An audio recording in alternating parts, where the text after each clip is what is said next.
The Galaxy Z Fold 5 is this year's underrated addition to Samsung's flagship lineup. The visual similarity between the Galaxy Z Fold 5 and Galaxy Z Fold May 4th give you the idea that there aren't many changes. But compared to the Z Fold 4, Samsung has made some significant design improvements, including a smoother folding mechanism, a narrower gap along the pivot, and a thinner and lighter overall gadget. The overall usefulness of the Galaxy Z Fold 5 is improved as a result of design optimization. It's incredibly unfortunate that the camera technology on the Fold 5 and the Z Fold 4 is exactly the same.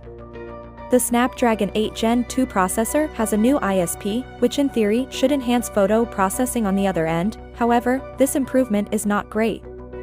Photos taken in daylight are fantastic, as they should be.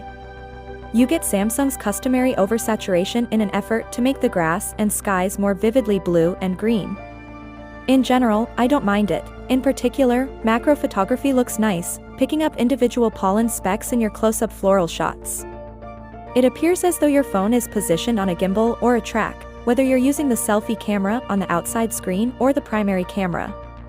It's extremely impressive to see this degree of stability and smoothness here, since it's often only available in the top smartphone cameras.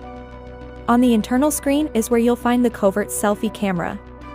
Photos taken with the internal selfie camera, like those taken by its predecessor, the Z Fold 4, typically have a cloudy, blurry, and unappealing quality.